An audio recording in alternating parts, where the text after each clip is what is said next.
बिस्मिल्लाहिर्रहमानिर्रहीम। सामीन पाकिस्तान और पाकिस्तान से बैर सुनने वालों को अरशद कुंदी का सलाम। सऊदी अरब और पाकिस्तान के दरमियान ये जो हालिया मुआहदा हुआ है दिफाई, इसका तख्लीकार कौन है और इसका असल क्रेडिट किसको दिया जाना चाहिए। हम आपको सरकारी दस्तावेज़ात से ये साबित करके दिखाएंगे कि इसका तख्लीकार इमरान खान है। इमरान खान की निगाह में, उसके ख्याल में ये नज़रिया आया कि क्यों ना पाकिस्तान, सऊदी अरब और ईरान मिलकर एक ऐसा मुआहदे में शामिल हो जाएं जिसके मुताबिक एक पर हमला सब पर हमला तस्वर होगा।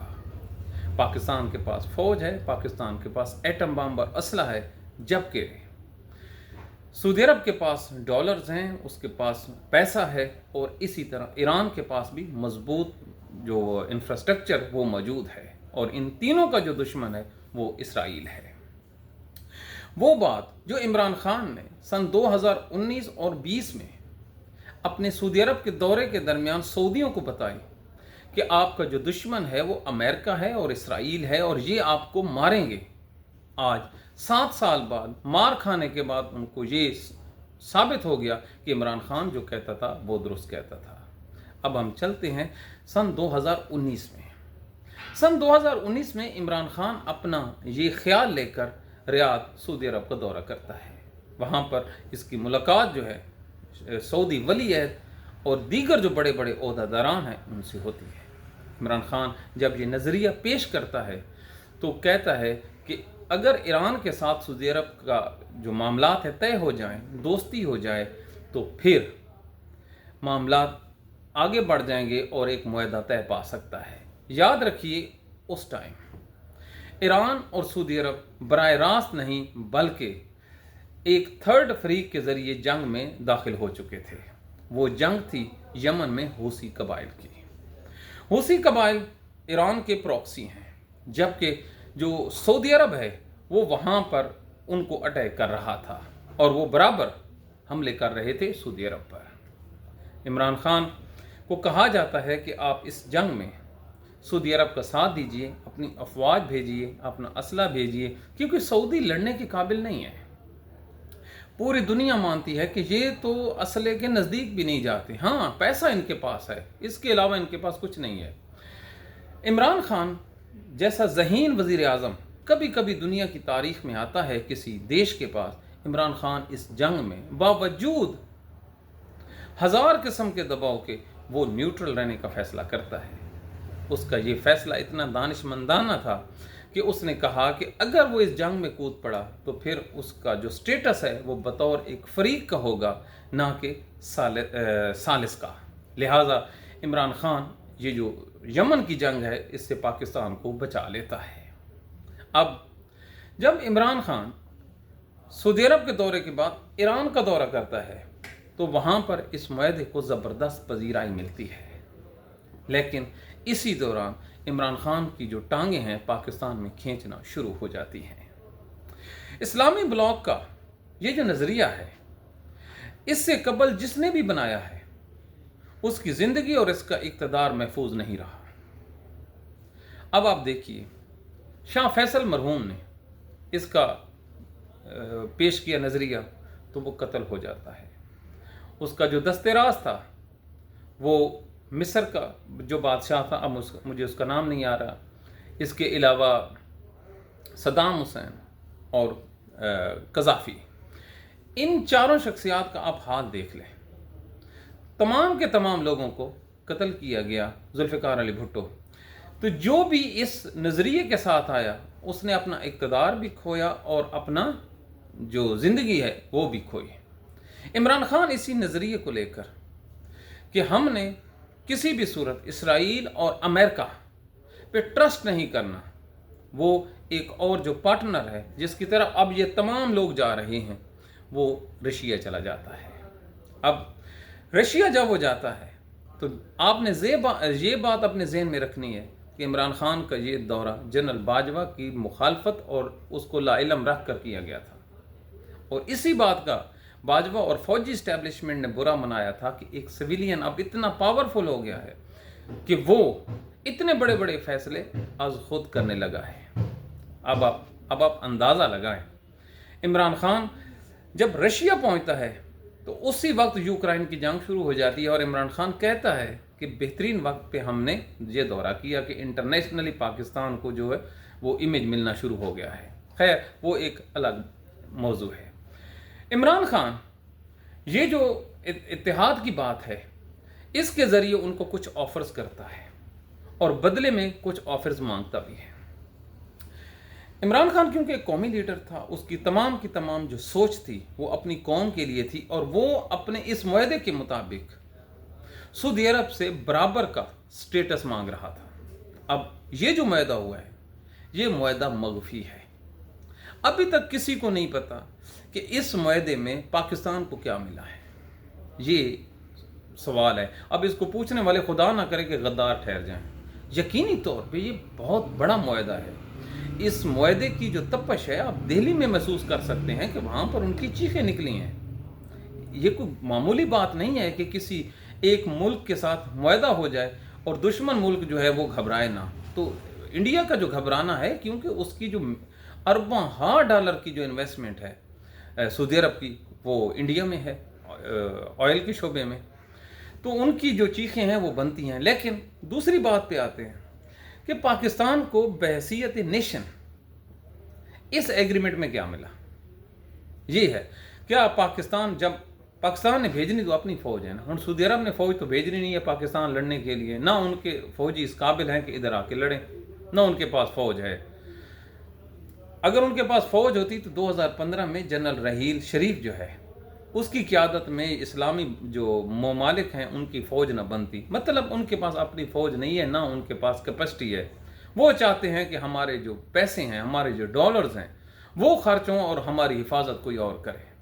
लिहाजा पाकिस्तान की फ़ौज जो है ये वहाँ पर अब देगी, इंतज़ाम देगी, अपनी नौकरियाँ देगी। तो इसके बदले में क्या पाकिस्तान को सिर्फ तनख्वाह मिलेगी?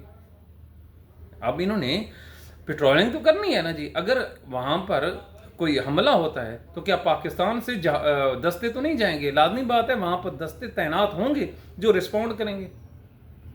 वहाँ पर जो हवाई अड्डे हैं वहाँ पर पाकिस्तान के पायलट्स जो हैं वो उड़ान भरेंगे। और ये कोई नई बात तो है नहीं। इससे कबल भी सन 1967 में ये जो पाकिस्तानी खुश हो रहे हैं ना, इनको हिस्ट्री का नहीं पता। पाकिस्तान इससे कबल भी अरबों के लिए लड़ता रहा है और ये फ़ख्र की बात है। सन 1967 की जो अरब इसराइल वार थी उसमें जो जहाज़ उड़े थे तो उसको उड़ाने वालों में जो सफ़ अव्वल का पाकिस्तान का पायलट था वो MM आलम था, जिसने इसराइल के जो पायलट्स हैं, जहाज़ हैं, उनको मार गिराया, जिसकी तस्दीक तल अबीब ने की। और जब उन्होंने बमबारी की नीचे प्रवास करते हुए तो उन्होंने कहा था कि अरबों के पास तो ऐसे पायलट्स हैं ही नहीं। तो ये जो पाकिस्तान की एयरफोर्स है या पाकिस्तान की जो दीगर अफवाज की महारत है ये किसी अरब मुल्क को हासिल नहीं। तो कहने का मकसद ये है कि इमरान खान ने जो मुआहदा किया था, जो शराइत इमरान खान की थी वो ये था कि इसमें पाकिस्तान और अपना बेहतरीन जो है उससे रिवार्ड वो वसूल करेगा अपनी जो फिज़िकल कैपेसिटी के मुताबिक। और अब या तो सिर्फ हम अगर हमें मिलते हैं डॉलर्स और तनख्वाहें तो फिर तो बात और है, बसूरत दीगर ये मुआहदा सामने आएगा तो इसके खदोखेल पे तफसील से बात होगी। अब अल्लाह ताला कुरान में इरशाद फरमाता है कि जब भी तोलो पूरा पूरा तोलो और जो भी बात करो इंसाफ के साथ बात करो। तो जब क्रेडिट ही देना है तो क्या हमने कसम उठा रखी है कि हमने हकदार को हक नहीं देना? क्या ये बात आज पाकिस्तान के सरकारी टेलीविज़न चैनलों पर नहीं की जानी चाहिए कि इस मुआहदे की जो शुरुआत है वो 2019-20 में हुई थी जब इमरान खान वहाँ पे गया था। तो क्या ये जो मुआहदा है या इमरान खान की ये जो बात है जो अरबों को अब समझ आई हैं कि खुदा के लिए इस अमेरिका के शिकंजे से निकल आओ, ये आपको मरवा देगा, तो क्या ईरान बर्बाद होता? क्या शाम के टुकड़े होते? टुकड़े हैं ना जी, वहाँ पर कोई कंट्रोल नहीं है।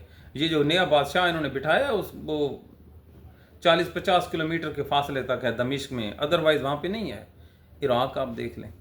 तो लीडरों की जो कही हुई बातें हैं उनको ना मानने की सज़ा अगले कई सालों बाद आती है।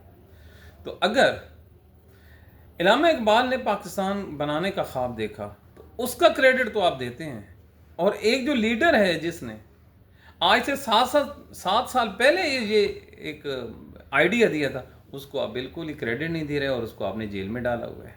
تو حق بات تو یہ ہے کہ پاکستان کا جو عمران خان ہے وہ ایک ذہین سیاستدان ہے، ذہین لیڈر ہے، اور پاکستان کی جو قوم ہے، پاکستان کی جو اسٹیبلشمنٹ ہے، یقین مانی ہے، اس کو ضائع کر رہی ہے۔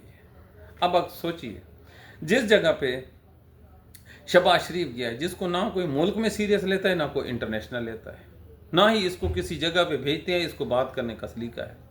اگر یہیں پاکستان کا آج پاپولر لیڈر عمران خان ہوتا اور وہ پاکستان یا ریاض میں کھڑے ہو کر اس معاہدے پر دستخط کرتا، تو اس کا امپیکٹ پاکستان کی جو انٹرنل سیکورٹی ہے اس پر کیا پڑتا۔ 1 منٹ میں یہ جو بیانی ہے نا دہشت گردوں کے، یہ اس لیے ان کا کاؤنٹر ابھی تک پراپر نہیں ہو سکا کہ جو پاکستان کی سیاست ہے وہ کمزور لوگوں کے ہاتھ میں ہے۔ اگر یہی بات کھڑے ہو کے عمران خان کرتا اور انہی طالبان کو سعودی عرب کے پاس لے جاتا کہ اب ان کو سمجھائیں پاکستان کی جو TTP ہے یہ پاکستان میں کیا کر رہی ہے، تو کیا حالات ہوتے ہیں۔ تو ایک طرف سیاست، ایک طرف طاقت اور ایک طرف سیاسی استحکام تب بھی آئے گا جب پاکستان کے جو فوجی ادارے ہیں یہ انصاف کریں گے۔ بغیر انصاف کے نہ کوئی ملک چل سکتا ہے، نہ کوئی گھر چل سکتا ہے، نہ کوئی نظام حکومت چل سکتا ہے۔ نہ اتنے بڑے بڑے جو مواقع ہیں وہ قوموں کی زندگی میں کبھی کبھی آتے ہیں۔ اب جب اللہ تعالیٰ نے پاکستان کو ایک موقع دیا ہے، پاکستان آگے بڑھ سکتا ہے، تو لازم ہے کہ پاکستان اس اپرچونٹی کو اویل کرتے ہوئے ملک میں منصفانہ انتخابات کرائیں، عمران خان کے ساتھ انصاف کرے۔ یہ نہیں کہتے کہ اس کو بری کرے، بری کرنا بنتا بھی ہے، 2-2.5 سال سے جیل میں ہے، انصاف کرے، ان کے مقدمات کو چلنے دے۔ اب تو مقدمات ہی رکے ہوئے ہیں، تو یہ پاکستان کے ساتھ ایک انصاف ہوگا۔